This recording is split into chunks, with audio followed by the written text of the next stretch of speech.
ఓం నమః శివాయ. ఓం నమో నారాయణాయ. కర్మ నివారణ నరదృష్టి నివారణ కాళభైరవాయ నమో నమః. ఓం కాళకాలాయ విద్మహే కాళాతీతాయ ధీమహి తన్నో కాళభైరవ ప్రచోదయాత్. హరి ఓం. మా ఛానల్కి స్వాగతం. చూస్తున్న వీక్షకులకు ప్రేక్షకులకు ప్రియ కాళభైరవ భగవద్బంధులకి స్వాగతం పలుకుతూ మమ్మల్ని ఎంతగానో ఆదరిస్తూ ఉండబడినటువంటి ప్రియ సోదరీమణులకు జ్యోతిష్య అభిమానులకు అందరికీ కూడా ముందస్తుగా కార్తీక మాస అమావాస్య మాస శివరాత్రి శుభాకాంక్షలు. అలాగనే కాళభైరవ జయంతి ఆశీస్సుల చేత అందరికీ నిండు నూరేళ్ల ఆయురారోగ్యాలను ప్రసాదించాలని, ఎవరికి ఎలాంటి ఆర్థిక, విద్య, ఉద్యోగ, వివాహ, వ్యాపార సంబంధిత దోషాలను తొలగించి నిత్య ఐశ్వర్యాన్ని, ఆనందాన్ని ప్రసాదించాలని మనసారా కోరుకుందాం. 16/11/2025 నుండి 30/11/2025 వరకు పుట్టినటువంటి వారందరికీ ముందస్తుగా జన్మదిన శుభాకాంక్షలు. ద్వాదశ రాశుల్లో గ్రహ గమనాల్ని వీక్షింపచేద్దాం. కర్కాటక రాశిలో దేవగురు బృహస్పతి సంచార స్థితి, సింహరాశిలో కేతు సంచార స్థితి, తులారాశిలో శుక్ర సంచార స్థితి స్వక్షత్రకారకుడు, వృశ్చిక రాశిలో రవి భగవానుడు మరియు కుజుడు స్వక్షత్రకారకుడు మరియు బుధుడు కూడా అక్కడే సంచార స్థితి, త్రిగ్రహ సంచార స్థితితో ద్వాదశ రాశుల్లో గ్రహ గమనాలు ఈ విధంగా ఉన్నాయి. తులారాశి వారికి గ్రహదోషం తొలగి గ్రహ ఐశ్వర్యం ఎలా పొందాలి, కార్తీక మాస శివరాత్రి సందర్భంగా, పోలి అమావాస్య సందర్భంగా భగవంతుడిని స్మరణ ధ్యానం చేయడం వలన ఎలాంటి ఐశ్వర్యం ఆనందం పొందుతారో ఈ వీడియోలో సవివరంగా సంపూర్ణంగా తెలుసుకుందాం. తులారాశిలో ఏ నక్షత్రాలు వస్తాయనగా చిత్తా నక్షత్రంలోని 3వ పాదం, 4వ పాదం, స్వాతి నక్షత్రంలోని 4 పాదాలు, విశాఖ నక్షత్రంలోని 1, 2, 3 పాదంలో కలిపితే తులారాశి. రాశాధిపతి శుక్ర భగవానుడు. చాలా కాలం తర్వాత, ఏడాది తర్వాత రాశిలోనే శుక్ర భగవానుడు స్వక్షేత్ర సంచార స్థితి. అలాగనే 2వ స్థానంలో కుజుడు కూడా స్వక్షేత్ర సంచార స్థితి. ఆత్మకారకుడు, ఆరోగ్యకారకుడు, రుణ రోగ శత్రుకారకుడు కుజ భగవానుడు, బుద్ధికారకుడు త్రిగ్రహ సంచార స్థితి. వృశ్చిక రాశిలో ఉన్నప్పుడు ఓపిక, పట్టుదల, సహనం, సత్ప్రవర్తన, దానము, ధర్మము, భజన, కీర్తన, ఆధ్యాత్మికమైన కార్యక్రమాల్లో ఉన్నప్పుడు అనేక రకాలమైనటువంటి నూతన వస్త్ర ఆభరణాలు, బంగారు ఆభరణాలు, ఇంటికి ఉపయోగపడే ఎలక్ట్రానిక్ వస్తువుల యొక్క క్రయ విక్రయాలతో ఆనందకరమైన జీవితాన్ని పొందబోతున్నారు. సంతాన స్థానంలో రాహు, రుణరోగ శత్రు స్థానంలో శని భగవానుడు జలరాశిలో సంచారం చేయనప్పుడు, దూరావాయు జల ప్రయాణాలు చేసేటప్పుడు ఎన్నో జాగ్రత్తలు అవసరం.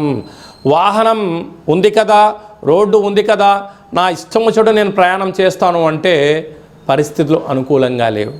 కనుక వాతావరణానికి అనుకూలంగా, పక్కవారిని ఇబ్బంది పెట్టకుండా, మనము ఇబ్బంది పెట్టకుండా ప్రయాణం చేయగలిగితే గమ్యానికి చేరుకుంటాం. జీవితం అనేది ఆనందకరంగా పొందుతాం. అదే కాకుండా 12 సంవత్సరాల తర్వాత రాజ్యస్థానంలో దేవగురు బృహస్పతి సంచారం చేయడం వల్ల వృత్తి, ఉద్యోగ, వ్యాపార కార్యక్రమాల్లో ప్రమోషన్స్ రావడం, స్థల మార్పు, గృహ మార్పు యోగదాయకంగా గమనించగలగాలి. ఇలాంటి కాల సమయంలో తులారాశి వారు మహాదేవుడి దగ్గర మాస శివరాత్రి సోమవారం రోజున, అమావాస్య గురువారం సందర్భంగా సంపూర్ణమైనటువంటి బొబ్బర్ల పిండితో చేసినటువంటి దీపాన్ని ఏర్పాటు చేసుకొని అందులో వెన్నను, అంటే వేడి చేయని వెన్నను వేసి దీపాన్ని వెలిగింపచేసి సంపూర్ణమైనటువంటి నవధాన్యములను లేక బియ్యంను నానబెట్టి, అంటే ముందు రోజు రాత్రే నానబెట్టి ఆ ధాన్యమును మహాదేవుడితో దగ్గర అర్చన మహన్యాసపూర్వక రుద్రాభిషేకం చేయించుకొని ఈ దీప దానమును నవధాన్య సహిత రుద్రాభిషేకం చేసినటువంటి దానము చేయడం వలన గ్రహదోషం తొలగుతుంది.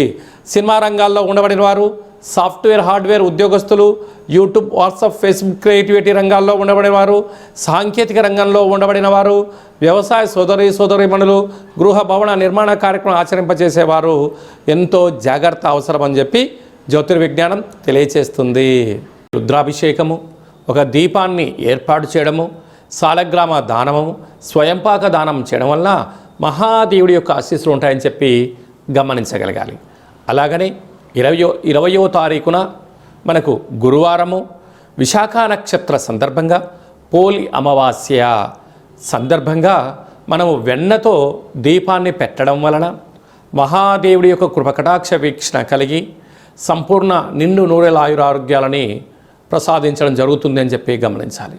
అలా కుదరలేనటువంటి వారందరూ ఈ కింది నెంబర్ సంప్రదించినట్లయితే కాశీ క్షేత్రంలో మన యొక్క కాళభైరవ స్వామి యొక్క దేవాలయంలో గోకర్ణ నక్షత్రంలో మీ పేరుపైన రుద్రాభిషేకము, దీప కార్యక్రమాన్ని ఏర్పాటు చేయించి స్వయంపాక దానాన్ని కూడా ఏర్పాటు చేయడం జరుగుతుందని చెప్పి గమనించాలి. అలాగనే మనకు మార్గశీర్ష మాస శుద్ధ అష్టమి కాళభైరవ జయంతి కనుక కాళాన్ని శాసింపజేసే శక్తి కాళభైరవ స్వామివారికి ఉంటుంది కనుక స్వామివారి యొక్క ఆశీస్సుల వలన స్మరణ, ధ్యానము, స్వామివారిని చేయడం వలన, దర్శించడం వలన సకలమైనటువంటి వాస్తు దోషము, నరదృష్టి, తంత్రదృష్టి, తాంత్రిక దృష్టి, సకల దోషాలు తొలగిపోయి ఐశ్వర్యాన్ని భగవంతుడు ప్రసాదిస్తాడు అని చెప్పి కూడా గమనించగలగాలి. విశేషమైనటువంటి ఈ యొక్క కార్తీక మాసంలో మార్గశీర్ష మాస శుద్ధ శుక్లపక్షంలో అందరికీ ఐశ్వర్యం ప్రసాదించాలని మనం కూడా ఒకసారి మనసారా కోరుకుందాం.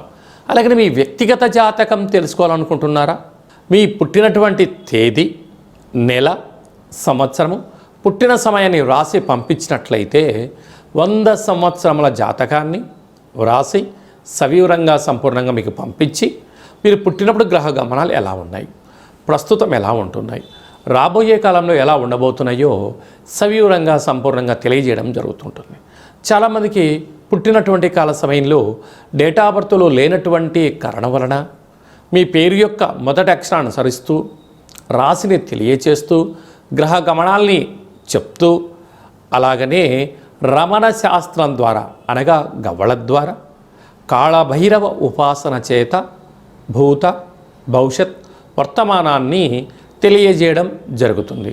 కనుక జాతకాన్ని తెలుసుకుందాం, జీవితంలో ఉండబడినటువంటి స్వల్పమైనటువంటి అడ్డంకులను తొలగించుకుందాం, ఐశ్వర్యానికి ఆనందానికి స్వాగతం పలుకుతాము అనేటువంటిది విన్నపం.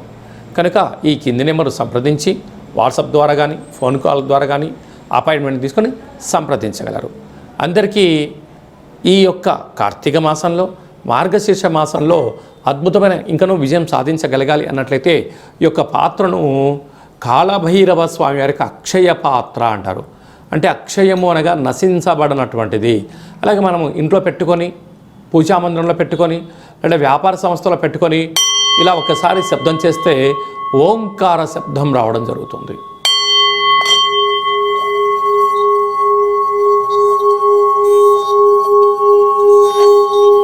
ఓం కాళభైరవాయ నమః, ఓం కాళభైరవాయ నమః, ఓం కాళభైరవాయ నమః అనే మంత్రాన్ని ఉచ్చరింపచేస్తూ 12 సార్లు అలా తిప్పడం వలన సంపూర్ణమైనటువంటి గృహంలో ఉండబడినటువంటి జాతకంలో ఉండబడిన దోషము, వాస్తు దృష్టి, సకల దోషాలు తొలగి ఐశ్వర్యం కలుగుతుందని చెప్పి గమనించగలగాలి.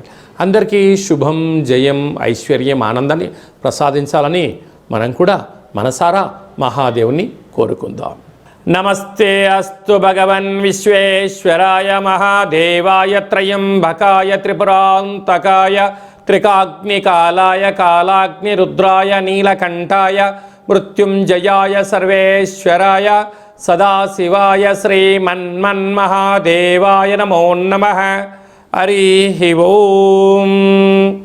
మహాదేవుడి యొక్క ఆశీస్సుల వల్ల నిండు నూరేళ్ల ఆయురారోగ్యాలని ఐశ్వర్యాన్ని ప్రసాదించాలని మనసారా కోరుకుందాం. శతమానం భవతు శతాయు పురుష సతేంద్రియ ఆయుష్యేవేంద్రియే ప్రతిష్టతి.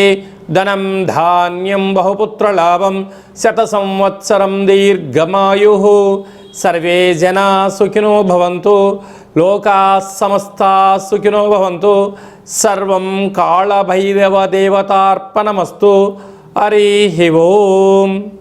ఈ వీడియో మీకు నచ్చినట్టయితే లైక్ చేయండి, షేర్ చేయండి. ఆధ్యాత్మిక భక్తి సమాచారాన్ని భగవద్బంధులకు, మిత్రులకు, స్నేహితులకు చేరవేయండి. హిందూ ధర్మాన్ని కాపాడండి.